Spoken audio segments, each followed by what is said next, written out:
Bienvenue sur les causeries de Jérôme et Mathieu. Sur ce podcast, nous vous parlons immobilier, investissement et indépendance financière. Nous vous partagerons notre expérience, nos anecdotes et même en direct nos aventures d'investisseurs. On vous parlera de l'évolution de nos projets immobiliers et entrepreneuriaux.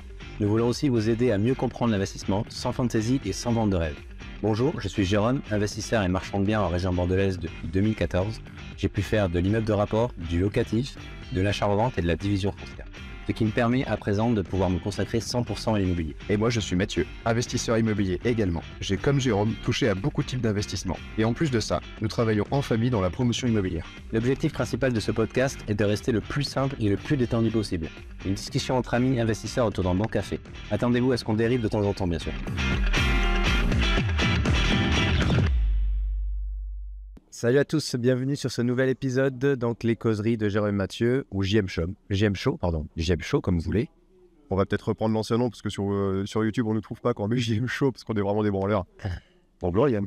On va se faire passer la petite tétine avec Mathieu parce qu'on a un invité de prestige avec nous. Yann, je te laisse te présenter, introduire qui tu es, introduire ton âge. On a introduit le concept de ce week-end aussi. Oui, prêt. On l'a fait deux.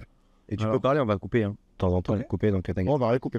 Ouais. On coupe pas du tout. Yann Ruel, multi-investisseur, entrepreneur dans l'immobilier, ancien sportif de haut niveau, rugbyman professionnel pendant 10 ans, en équipe de France de rugby à 7 et de rugby à 15 à Montauban. Parfait. Ouais. Ton partage, je pense, ça va faire du bruit. Ouais. Pardon, t'as raison. Et du coup, basculer après une reconversion compliquée, basculer dans la dépression, dans la résilience et créer de l'immobilier, créer plusieurs sociétés pour réussir à avoir un circuit fermé. Alors d'aujourd'hui, j'ai 13 sociétés avec 3 boîtes de marchands, 4 sociétés entrepreneuriales avec une agence immobilière, une boîte de réno, une conciergerie, un cabinet de conseil d'investissement et 4 SCI qui portent des projets de location courte durée, longue durée, atypique, commercial, un peu tout le système d'immobilier, tu vois. On va rentrer un peu dans le vif du sujet petit à petit. Donc, comme vous pouvez voir, Yann, il a beaucoup d'activités différentes. Donc, à la base, tu t'es lancé dans l'immobilier parce que ta carrière sportive s'est arrêtée, c'est ça? Ouais, il fallait trouver un métier qui correspondait un petit peu à cette adrénaline du sportif de haut niveau qui va à la musculation pour réussir à se sentir mieux, qui va à des matchs à l'extérieur pour réussir à trouver une dopamine un peu excitante. Et du coup, c'était un peu compliqué d'arrêter le sport de haut niveau d'un coup d'un seul et il fallait retrouver quelque chose. Et l'immobilier, ça a toujours été plaisant.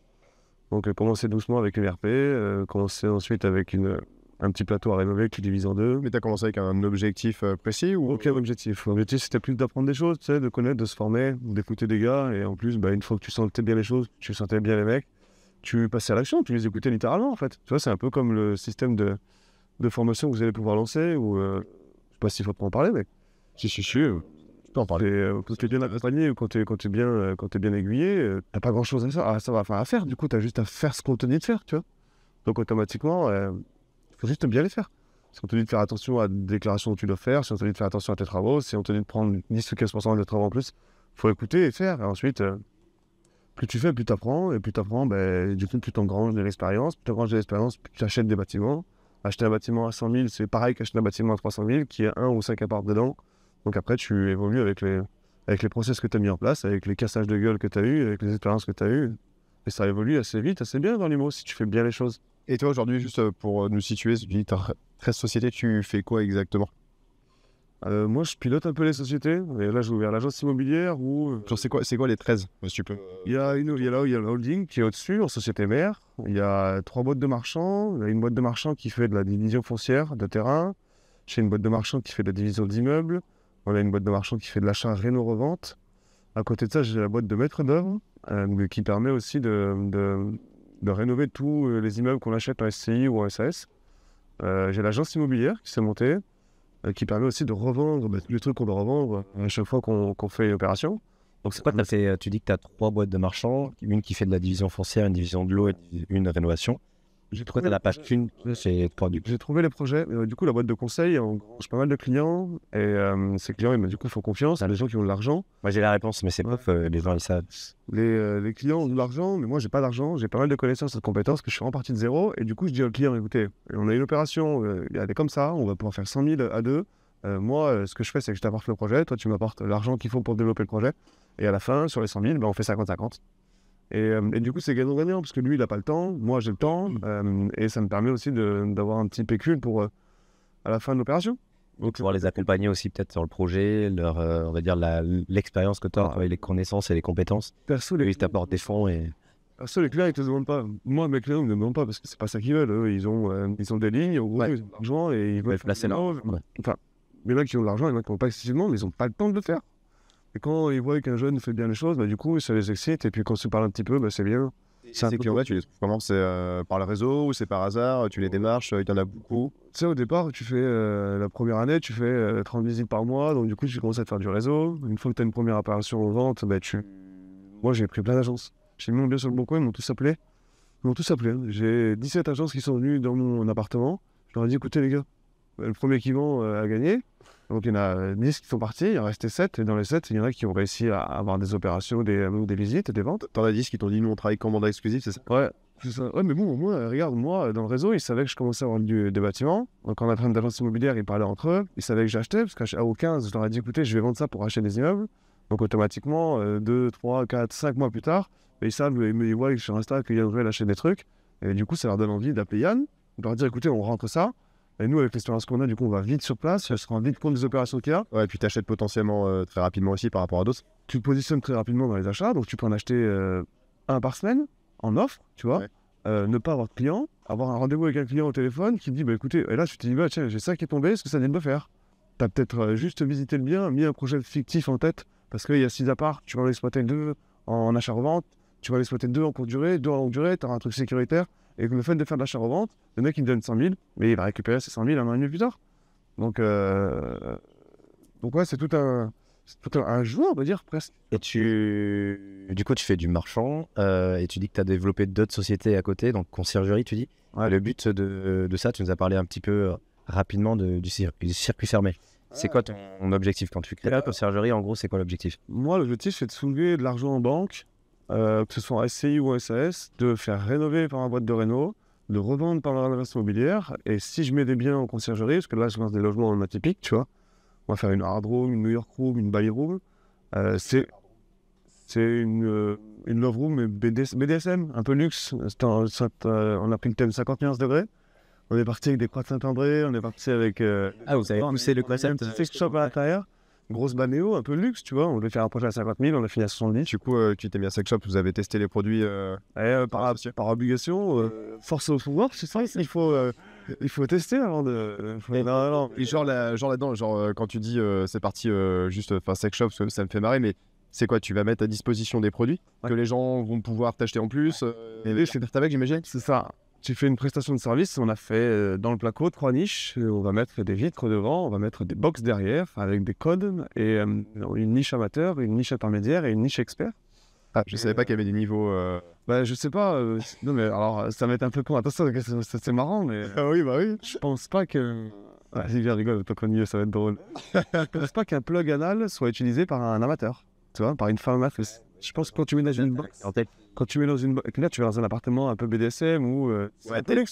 T'es pas là juste pour boire le champagne, quoi. Ouais, et puis du coup, tu dois... Tout le monde aime ça, de 17 ans à 97 ans, tu vois. T'as une cible de clients qui est quand même vraiment grosse, longue, profonde. Et comment tu... T'imagines la conception du truc? T'es passé par un archi spécialisé, c'est toi qui as tout... j'ai fait des formations. T'as regardé 50 degrés et puis... Non, tu sais quoi, quand j'ai acheté cet immeuble... T'as consommé des logements comme ça, peut-être aussi? T'as consommé des BDSM? J'ai testé avant de le faire, ouais. Et quand j'ai testé, j'ai voulu faire ce qu'ils faiaisaient pas, quoi. Parce qu'eux, ils avaient des trucs un peu pas trop quali, tu vois, donc c'était pas dans le bon. Tu tombes vite dans le chip, non? Ouais, tu tombes vite dans le glauque, rouge, tu vois. Ouais. Tu tombes vite dans un écran qui marche pas, tu vois, dans un jacuzzi. Je sais que il y a pas les piles et tout. Non. Ça, c'est relou, quoi. J'ai pas testé les objets sur place, mais... arrête. Non, les objets qu'on va avoir, on n'a pas trouvé de nom, tiens, encore. Ça fait 3 mois qu'on est dessus, qu'on est en train de développer, quasiment en train de le sortir, on n'arrive pas à trouver le nom. Le Bank Palace? Ouais, et du coup, on l'appelle. Du coup, en prestation de ménage, par contre, là, tu vas devoir... Conciergerie, ma conciergerie qui va gérer le projet, donc automatiquement, on partira toujours sur notre forfait d'abonnement qui est très pessimiste pour l'instant, et après, le ménage, ouais, ce sera l'enveloppe à déterminer. parce que là, c'est récent. Yann, il en a parlé rapidement, mais là, il est en train de lancer sa conciergerie. Où on va dire, tu casses un peu les habitudes de... Ouais, on part sur un nouveau business model où on veut faire un système d'abonnement pour rassurer les banques, pour avoir un flux de fonds de roulement dans la société. On a un prévisionnel où on a 30, par exemple, 30 logements, mais ça nous permet de payer mes 2 salariés 600 €. Enfin, mes 2 associés qui veulent commencer à se payer 600 €. Après, on aura plus de logements, donc pour augmenter les salaires. Et c'est un peu une phase d'accumulation qu'on doit faire comme j'ai fait dans l'immobilier, tu vois. On peut en avoir 1, 2, 10, 20, 30. Eh bien, on fait un peu pareil, mais on verra si ça fonctionne. Tu vois, l'idée, il y en a 13 sociétés, il n'y en a quasiment aucune qui gagne beaucoup d'argent, elles se comportent toutes bien, tu vois. Mais et s'il y en a une qui coule, c'est le jeu de l'entrepreneur, tu vois. Tu es là, arrête-toi, t'as toi. Hein. Il y a un truc qu'il a pas dit, je sais pas, t'as dit de quelle région t'étais? Non, Occitanie, Montauban. Ok, il a dit. Quand on vous dit restez proche de chez vous, secteur pour, on va dire, pour avoir du réseau et pouvoir, on va dire, accumuler et additionner les projets, ben voilà, Yann est complètement cet exemple parfait où il est resté dans son secteur parce qu'il avait le réseau via le rugby aussi en amont et qui lui a permis de pouvoir, on va dire, multiplier les opérations par la suite et il est resté dans son secteur. Et il a développé des activités dans son secteur. Il n'a pas voulu partir à 1h30 de route ou 2 heures de route pour essayer de faire un peu comme tout le monde. Il est vraiment pro de son secteur. Et maintenant, tu as un réseau de flux sur moto. Du coup, quand tu fais une opération, 2 opérations, on parle de toi. Tu vois, on te loue des trucs, on te loue des apparts, du coup ça part, et puis il a encore acheté ça, et puis on peut faire ça. Ça reste petit. Du coup, les artisans parlent de toi, les enseignants sportifs parlent de toi, la ville parle de toi, parce que du coup elle te connaît, en plus elle te dit machin, ils sont meilleurs, trop bien. Le fait de rester dans une vraie zone de confort, c'est un peu pas un pari, tu vois, mais moi, mon concept, c'est d'y rester encore quelques années avant de pouvoir bouger ailleurs, tu vois. Et si je bouge ailleurs, je pense qu'on bougerait peut-être même à l'étranger, tu vois. Dubaï, par exemple? Bon, tu sais pas. Non, c'est acheter des investissements à l'étranger pour avoir la place de tout. En parlant de zone de confort, pourquoi t'es pas resté, je vais dire vulgairement, juste acheter des appartements et les louer comme moi je pourrais le faire et créer des sociétés? À quel moment tu fais le shift? Parce que c'est quand même c'est un vrai truc où tu sors des zones de confort. T'as toujours voulu entreprendre, je sais pas. Non, même pas. Ça va, tu vois, des Mr Freeze quand t'étais gamin, mais je sais pas, c'est un truc. Et tu t'es jamais dit aussi, je sais pas, le risque, comment ça va se passer On me l'a fait dire plutôt. Quand j'ai commencé l'IMO, on me disait bah non, t'es fou, tu fais quoi? Arrête ça. En plus, j'ai monté 3 boîtes d'un coup parce que j'ai acheté un bâtiment. Classique. J'ai acheté un bâtiment, j'ai 2 appartements, j'avais quasiment rien acheté. Je faisais un projet à 1,2 million avec 800 000 € de travaux. Donc j'ai travaillé 11 mois dessus et je l'ai pas eu, tu vois. On m'a coûté 15 000 € et je l'ai pas eu à la fin. Donc, j'ai sollicité les terres pour réussir ce projet. Et à la fin, tu le fais pas, tu l'as pas. Tu te dis bon, maintenant, ça fait 11 mois que je suis au chômage, il me reste plus que 1 an, il me reste plus que 13 mois, tu vois. Donc vas-y, rebouche-toi le cul, tu recommences à zéro. Mais du coup, tu as fait un réseau énorme parce que tu connais tous les géomètres, tous les artisans, tu connais tout le monde dans Montauban parce que tu fais un gros projet. Alors ça t'a apporté plein de connaissances et de compétences. Donc après, tu les as dupliquées. Moi, je les ai dupliquées, ces connaissances et ces compétences. J'ai acheté un petit immeuble, 2 petits immeubles, 3 petits immeubles, 4 immeubles. Quasiment toujours dans une zone que je choisis. J'essaie de valider les zones et après, ça peut s'accumuler assez vite. Ouais. Parce qu'au moment où tu étais au chômage, tu avais déjà acheté beaucoup d'immobilier ou... J'ai réussi à soulever pendant mon chômage. Non. J'ai réussi à soulever pendant mon chômage. Et du coup, c'est pour ça que j'ai plusieurs sociétés. T'as un banquier magique, non? J'ai pas mal de banquiers magiques. J'ai eu un banquier magique. C'est ouais, ça c'est dur à trouver. Hein. On en parlait, tu vois. On a dû faire 30 ou 40 banques. Et on parlait d'un banquier qu'on a un petit peu tous ensemble, là. Et magique. Il est magique, il est cher, tu vois. Mais par contre, il est extrêmement cher, par contre. Il est réactif, tu vois.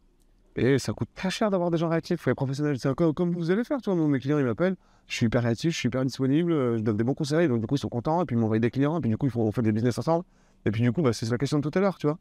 Moi, je visite un immeuble ou n'importe quoi. Je visite n'importe quoi. Je suis capable de me dire celui-là, je le ferai en SAS. Celui-là, je le ferai en SCI. Celui-là, il me faut un associé. Celui-là, j'ai l'argent pour. Celui-là, il me faut des gars. En plus, tiens, j'ai des clients qui font ça. Donc, automatiquement, c'est vraiment quand tu visites le projet. Hein, si tu sens qu'il est bien et que tu as tes chiffres. Et après, tu peux l'optimiser de ouf avec tes connaissances. Ouais, c'est ça. C'est exactement ça. Avant d'arriver sur le projet, tu sais très bien, on va dire la visite, c'est juste une validation supplémentaire pour te rassurer. Mais avant d'y aller, tu sais très bien que tu vas l'acheter ou tu vas pas l'acheter. Ah, Parce que tu connais ton secteur, tu connais le prix du marché, tu sais ce que tu vas en faire. Donc tu le sais assez rapidement. D'ailleurs, on a en petite parenthèse, vous devez voir qu'il fait très beau. On n'a même pas dit où on était. On se fait un petit week-end entre investisseurs et entrepreneurs à Marrakech. On a la petite piscine devant nous. Là-bas, il y a 2 autres entrepreneurs qui sont en train de travailler sur d'autres projets. Et on s'était dit qu'on allait faire un petit podcast ici pour parler avec Yann qui a un parcours de fou. Ouais, c'est cool ce que vous faites. Ouais, exactement, parce qu'en fait, ça fait, je pense, 1 heure qu'on discute au petit-déj. Ouais. Vous voyez pas ce qu'on est loin, on a des tout petits yeux, parce qu'encore hier, à 3h30, on en a un qui nous racontait ses techniques magiques pour plus avoir de financement. Et vous ne saurez rien. Non, franchement, super idée qui vient de Jérôme. On est 5 dans une belle maison. On n'a pas calé de visite d'ailleurs, mais ça fait partie des trucs à faire aujourd'hui. Peut-être d'aller visiter des maisons. Ça donne des idées. Et puis on est là pour l'immobilier à la base. Donc. Et moi, j'ai jamais fait de week-end dans le genre. Enfin, j'ai fait des week-ends entre potes juste pour déconner, si, mais jamais en mode entrepreneuriat, immo et autres. J'ai jamais fait, j'en ai vu beaucoup sur Instagram où à chaque fois je me suis dit, ouais, les mecs ils mettent des stories d'eux où ils travaillent le matin et tout, n'importe quoi. Et qu'est-ce qu'on a fait ce matin à 8h alors qu'on s'est couché à 3h30 comme des cons? On était 4 avec notre ordi sur la table à échanger 10 mots avant même d'avoir bu un café. Alors, je finis par faire un podcast. Et c'est très cool. Et là, on finit par faire un podcast. En fait, tout ce qu'on s'est dit pendant 1 heure était finalement assez intéressant, parce qu'on n'a pas dit trop de conneries. Et donc, autant mais faire un c'est podcast. utile et agréable. Et Notre métier, c'est de mélanger l'utile et l'agréable. ouais, et ce qui est marrant, c'est que le point central de notre conversation qu'on a eu avant sur plein de choses différentes, on en revenait toujours à se dire, en fait, la base, c'est d'acheter de l'immobilier. Enfin, la base ou la finalité de tout ce qu'on fait nous, ou notre méthode de pensée, ça va être d'acheter de l'immobilier.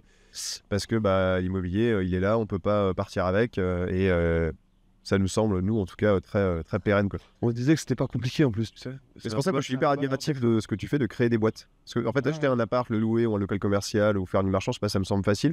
Mais entreprendre vraiment, avoir des salariés, créer une boîte, pour moi, c'est différent. Alors, on me dit que c'est la même chose, mais Ah, ça, c'est un état d'esprit. Après, tout dépend de ton mindset. Mon mindset, c'est pas de clients, pas de salariés. Des clients, je commence à en avoir avec la boîte de Renault, avec l'agence immobilière, mais c'est pas moi qui les gère. Enfin, moi, je suis investisseur dans ces boîtes. Enfin, je suis pas celui qui travaille à 200%, quoi. Donc, qui dit pas le client, dit des locataires. Ouais, mais bon, tu remplaces tes clients par tes locataires. Du coup, t'as 40 clients, quoi. Ouais. Tous les mois. Et tu remplaces des salariés par des associés. Tu vois, j'ai 10 associés, mais avec qui je monte l'agence immobilière, le gros, je suis sûr que c'est un énervé parce qu'il a 50% de la boîte. Comment tu choisis tes associés d'ailleurs? C'est une bonne Oh, tu les trouves, hein. Tu choisis comment? Est-ce que tu prends un gars avec qui tu vois que.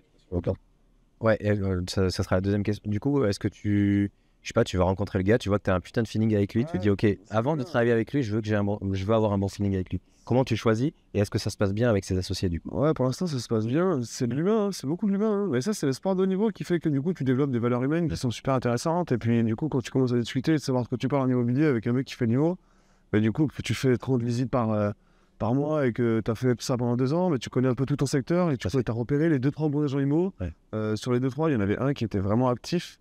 Il est parti, il a monté ses boîtes de marchand, un autre qui est reparti aussi. Il est resté un qui a eu un problème où il a été viré de sa boîte. Et 38 ans, 39 ans, ça faisait 17 ans qu'il était à Montauban, il avait un réseau de monstres. C'était un peu un copain parce qu'il nous montrait beaucoup de choses. On avait acheté pas mal de produits avec lui et il savait parler mots, quoi. Il savait parler mots, il savait faire. Du coup, un jour, je lui ai dit, vas-y, de toute façon, tu verras, on va finir ensemble, on va se monter une boîte. Moi, je m'en fous. Du coup, il se fait virer de nulle agence, en tant que directeur d'agence. Il se fait virer, il souhaite partir plutôt parce que c'est mal organisé. Et là, il veut partir sur un réseau un peu safety, IAD, ou avec une belle proposition, tu vois. Ouais, j'en ai parlé il y a pas longtemps avec un agent immobilier. Apparemment, t'as une bonne, tu payes un abonnement mensuel, t'as pas mal de communication. Après, Chacun son truc. il y en a, ils gagnent beaucoup d'argent en étant indépendants, tu vois. Mais après, chacun son truc, comme tu dis exactement. Et du coup, voilà, il a cette conjoncture où c'est difficile pour lui dans l'IMO, il veut en faire, mais il a jamais passé le cap des entrepreneurs, tu vois. Ouais. Alors qu'il a toutes les facultés pour le faire. Du coup, tu lui dis, écoute, il y a tes potes qui t'ont déjà dit une fois. Moi, je te le redis si tu veux. En plus, écoute, je te fournis un local. Je te mets l'apport pour créer la société, je crée le besoin au fonds de roulement, je te mets tout en place pour que tu développes cette activité. On a mis 6 mois à tout créer, à tout organiser, faire des travaux, les sites internet. Et maintenant que c'est lancé, mais voilà. Et lui, il gère l'agence. Il gère toute l'agence. C'est lui qui fait absolument tout le travail. Ça reste aussi pareil dans ton circuit chassé. Ah, mais regarde. Trouver le bien, revendre le bien. L'objectif, c'est de rentrer, on va dire, tu vois, lui, il est bon, putain, il a été bon. On a rentré 22, 23 mandats en 3 mois, tu vois. Alors que les agents, ils en rentrent 2 ou 3 par mois. Ouais. Alors qu'ils sont 6 ou 7 à travailler. Et après, le mandat, c'est pareil, un marchand. Regarde, hop, j'ai déjà 11 mandats qui sont là, moi. Ouais. Parce que je dois revendre bien. En plus, lui, il prend la stratégie aussi, des fois, de ne pas passer par agence. Et après, si tu veux le vendre, vends-le, mais vends-le en direct. Donc ça marche dans un mood gagnant-gagnant, et tant que ça avance, ça avance. Bah voilà, donc tu trouves un associé, on va dire, qui est complémentaire, avec qui ça match aussi en termes de feeling. Ouais, ok. Et donc à l'heure actuelle, tu as 10 associés, tu as dit, c'est ça? Ouais, il y en a 2 dans la conciergerie, il y en a 1, 2, 3, 4, 5, 6 dans les marchands. Il y en a, je dois être une bonne dizaine. Ouais. Ok.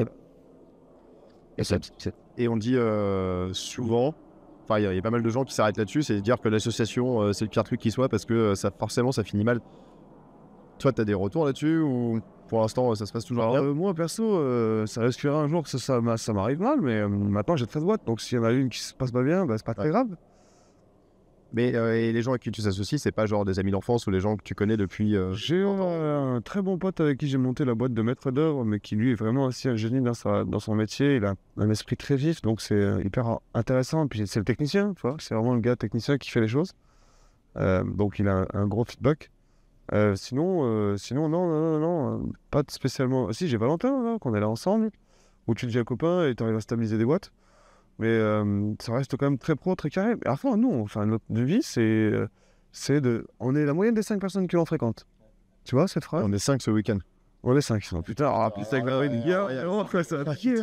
Envoyer des ronds, comme ça, on va te tasser un truc, on se fait un gros crowdfunding. Non, je t'ai Non, mais bon, quand tu prends cette phrase aussi, il y a quelques phrases, elles sont comme ça. Hein. C'est un peu con de dire ça, tu vois. Mais... Après, c'est vrai que. Si, ouais, je pense que c'est globalement vrai. Mais juste pour vous situer à quel point ça devient débile, c'est-à-dire qu'hier on a vu la maison, on s'est dit tiens, ce serait marrant d'en acheter une. Ce matin, t'as fait quoi? T'as appelé le banquier qui a dit au Maroc, c'est voilà, pas génial. Mais il y a quand même eu la démarche, quoi. Et à tout moment, il disait c'est bon, avec 20% d'apport. Je pense qu'on visitait sérieusement cet après-midi. Je pense qu'on visitait, qu'on avait l'apport en plus. Ouais, qu'on avait l'apport et que c'était un peu drôle quand même, quoi. Sauf que. C'est des chiffres, hein, c'est des tableaux. On disait que les mots c'était facile. Quand t'es bien formé, c'est pour ça que je suis content d'avoir fait une formation. Pour moi, c'est pas hyper compliqué, les gars. C'est un tableau qui parle, c'est de l'expérience, c'est du terrain, avoir fait 50 visites, avoir vu 30 banques, et à bout d'un moment, c'est bon, t'as mis 1 an et demi à faire ça. Maintenant, mais d'ailleurs, ton meilleur conseil pour un mec qui veut se lancer dans l'IMO, outre se former, parce que tous les mecs, tu leur demandes, ils disent oui, il faut faire de la formation. S'il y a un vrai conseil pratique que n'importe qui peut faire de chez lui ou. Visiter. Ouais, visiter. Visiter un peu. Mais même un gars qui connaît rien. Un peu anodinement. Bah ouais, parce que qui connaît rien, juste il se dit je vais acheter de l'IMO. Je veux investir, tu vois, je pars de là. C'est quand même con de partir dans un truc où tu sais pas où tu vas, tu vois. Ouais. Tu vois ce que je veux dire? Donc se former, c'est un peu bateau aussi de se le dire à chaque fois. Mais se former, c'est quand même une bonne base. Rien que quand tu commences à savoir un petit peu ce que c'est, une rentabilité, un peu de cash flow, à comprendre que tu loues 500 et que tu as 500 en banque et que tu loues 700, que si tu fais une meilleure opération, tu fais de la courte durée, tu pourrais louer 900, mais du coup tu gagneras un peu de cash flow. Tu sais comprendre un petit peu tous ces systèmes. Après, tu pilotes tes investissements avec ça. Et t'arbitres beaucoup, tu vois. Moi, je m'amuse à arbitrer tout. Toi, t'arbitres beaucoup? Dès que je peux vendre, je vends. Ça fait une bonne opportunité à l'investisseur. En fait, c'est que du gagnant-gagnant. Nous, je pense que ça vient aussi comme ça. Hein. Bonne valeur, tu vois, bon gars, je pense. Et gagnant-gagnant avec tout le monde. C'est tu gagnes, je gagne, on gagne tous. Et chacun sa route après, tu vois. J'ai des clients qui m'achètent. T'as pas trop de mal à te détacher d'un bien, ce que t'as acheté, t'as fait des mois de travaux. Au début, t'as eu du mal? J'en ai eu un où j'ai eu beaucoup de mal. Et ça m'a fait perdre du temps, de l'argent, tu vois, ça m'a saoulé, quoi. Donc au final, la gestion des émotions, du coup j'ai fait de la bourse. La bourse, une panne d'émotions. T'as tout perdu? Ça m'a cassé la gueule. Non, j'ai gagné un petit peu d'argent pendant le Covid, tu vois. Ah ouais. Mais tu n'as plus aucune émotion quand tu fais de la bourse, mec. Hein. Parce que si tu commences à avoir des émotions sur des actions de Renault que tu as acheté ou de Figeac Aero ou des trucs comme ça, et que tu commences à te dire, vas-y, celle-là, elle monte. T'as de la vente trading à conseiller? Non. On va parler hier soir. Ah ouais, ça, c'est drôle. Mais après, c'est tout un système. Hein. Rien de... Et du coup, ta vie aujourd'hui, c'est. Genre une journée type de Yann, je vais pas tomber dans le truc bateau, mais tu fais quoi? Tu fais des visites tout le temps? 7h30 debout, pendant 1h, 1h30, on fait les gros trucs importants sur le téléphone, à lancer les équipes ou à répondre aux mails. Et ensuite, ça part en gestion de chantier, de ces chantiers en cours.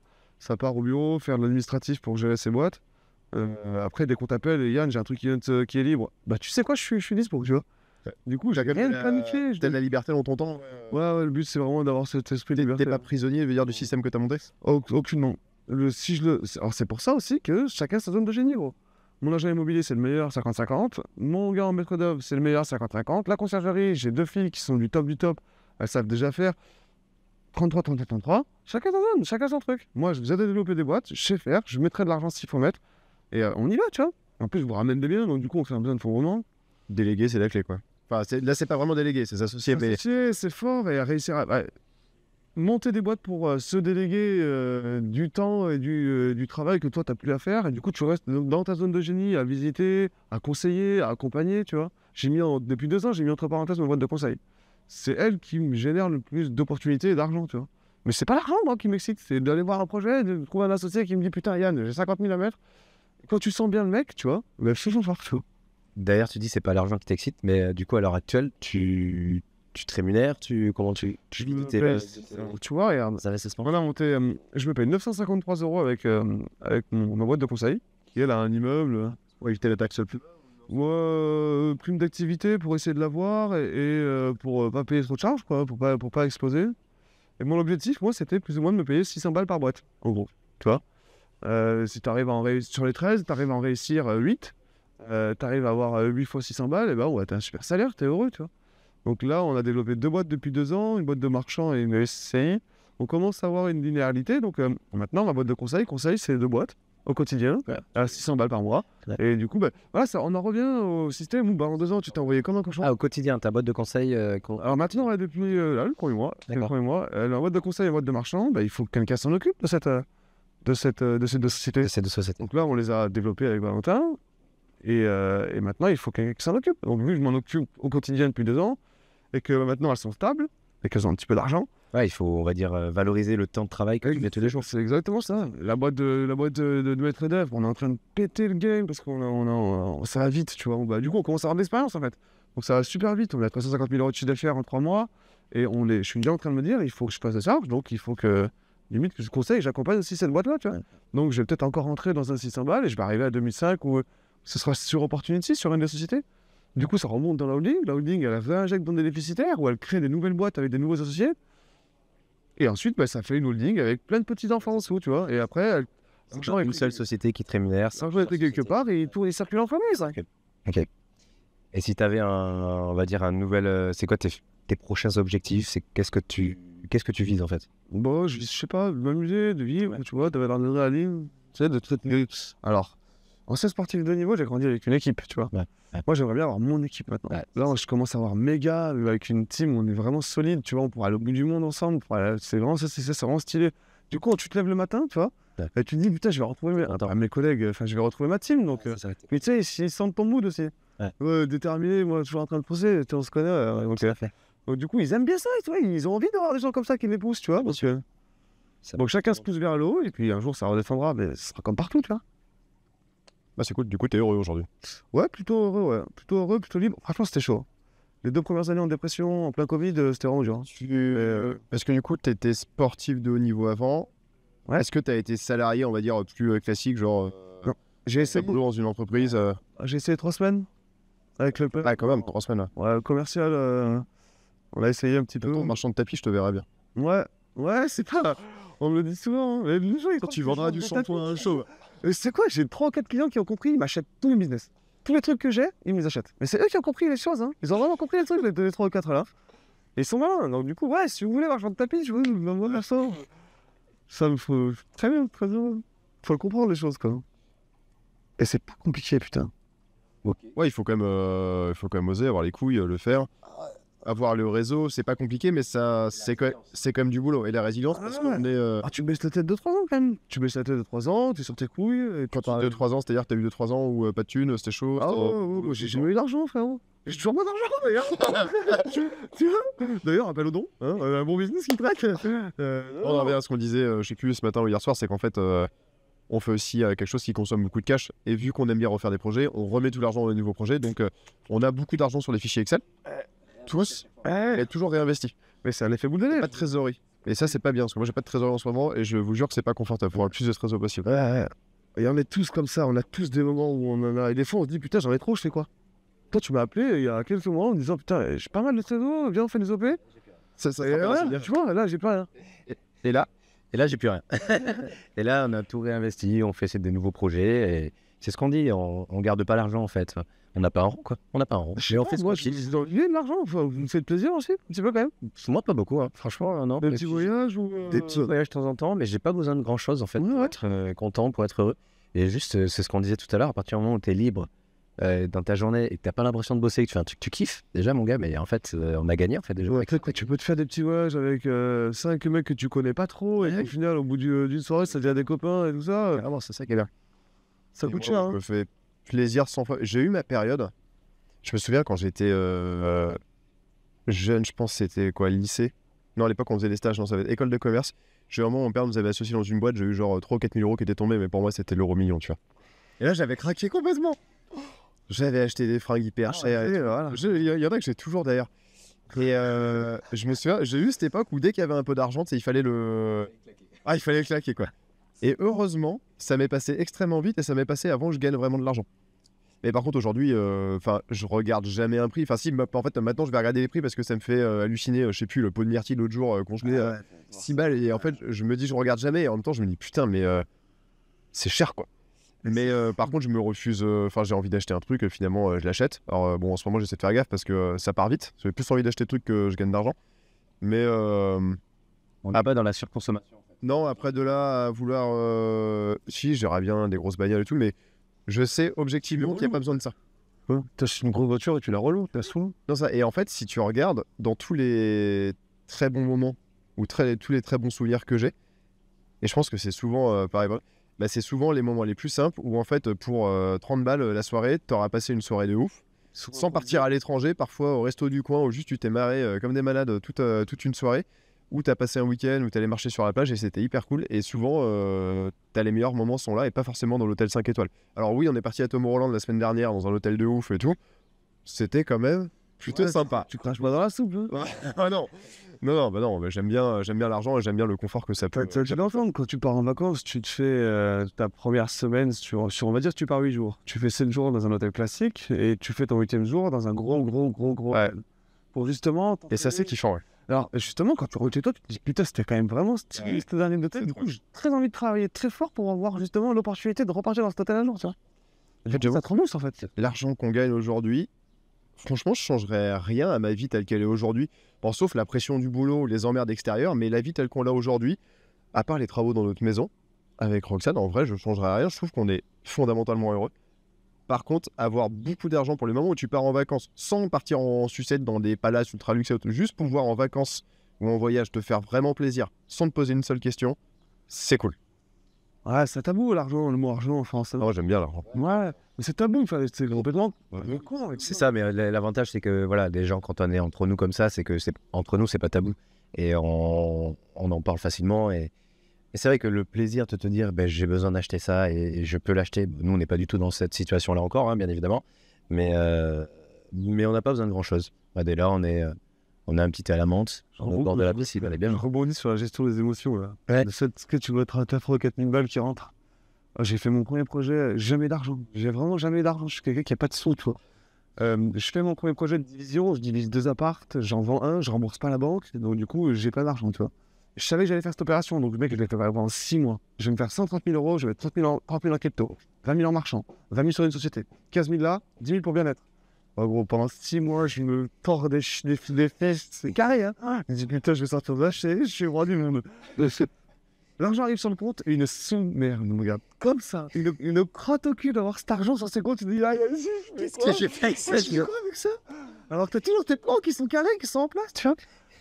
Donc c'est vraiment une gestion d'émotion. Hein. Exactement. Le moment où tu as ça dessus. Et ben, en vrai, j'ai un peu la situation là parce que j'ai un arbitrage cool qui arrive, ce que je vous disais hier soir, et ça me fait presque peur à un moment d'avoir l'argent là et de me dire, je sais tout ce qu'il faut faire, mais je sais aussi tout ce qu'il faut pas faire que je pourrais faire parce que on a beau faire genre les réseaux, machin et autres, enfin, si j'ai envie d'acheter un truc et que je sais que c'est pas bien, mais j'ai quand même envie de me laisser tenter parce que je sais pas, le nouvel ordi, le nouvel appareil photo, la bagnole, et ça me fait un peu flipper d'avoir cet argent. Et de faire de la merde, parce que t'as vite fait aussi de déraper et de partir en... C'est en nom propre l'argent?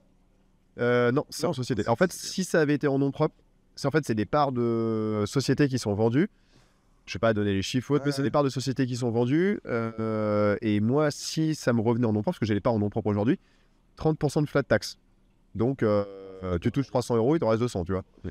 Donc, ça fait chier. Et sauf qu'en fait, ce que je peux faire, c'est apporter mes parts à une société que j'ai déjà. Je viens d'avoir un compte courant associé de... En fait, je fais un apport en capital des parts. Donc la valeur de la vente, je l'explique sûrement très mal, c'est un avocat qui explique, mais le principe c'est que en gros je vais apporter la valeur de tout l'argent que je vais toucher, je vais l'apporter en valeur de part dans la société, donc mon capital il va passer de, de 1000 à 10 000, je vais rentrer les 10 000 balles, et là-dessus je vais juste payer un tout petit frottement fiscal, comme diraient les fiscalistes, qui est tout petit. 5% ou 2%. Il y a un impôt sur la plus-value, parce que du coup moi je fais quand même une vente à ma société, moi je vends mes parts à ma SCI, mais cet impôt il est il n'est pas prorogé, mais il est repoussé dans le temps tant que je ne vends pas les parts de la SCI. C'est un truc comme ça, tant que je ne vends pas les parts, en fait, je ne vais pas payer cet impôt sur la plus-value, moi, Mathieu Paco, en tant que personne. Et l'avantage, c'est que je vais avoir 100% de cet argent, enfin 99 ou 97% de cet argent, je vais pouvoir réinvestir. Et après, avec les fruits des réinvestissements et des réinvestissements futurs, je me paierai là-dessus. T'as un montage fiscal avec une holding et des sociétés? En fait, cette société, qui est une SCI aujourd'hui, va devenir ma holding, va peut-être être transformée plus tard en société en SAS ou SARL, je ne sais pas encore exactement, mais pour en avoir parlé avec...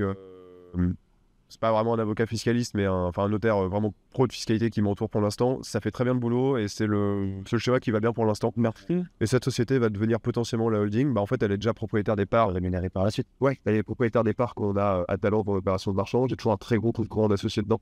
Parce que j'avais un immeuble, j'ai vendu et en fait, j'avais... Super intéressant ça. En gros, je me dis, c'est bizarre, j'ai pas de thunes. Et en fait, il y a un immeuble où je commençais à bosser et je me suis rendu compte qu'au bout de 3 ans, j'avais sorti 50 millions de poche en train. C'était à coup de 500. Ah, ça va vite, là. Et ouais. Donc, j'ai un gros compte courant d'associés que je vais pouvoir récupérer et ça devrait être Ça, avant de se payer dans les sociétés, tu as des gros comptes courants d'associés au début qu'on injecte. Donc, Compte courant d'associé, c'est vraiment la loi de l'investisseur. Faut que les gens comprennent ça. À chaque fois, compte courant d'associé, c'est quand tu vas apporter de l'argent dans une société et en gros, la société est endettée envers la personne physique. Donc ça veut dire que la personne physique va pouvoir récupérer son argent une fois que la société, bien sûr, a l'argent.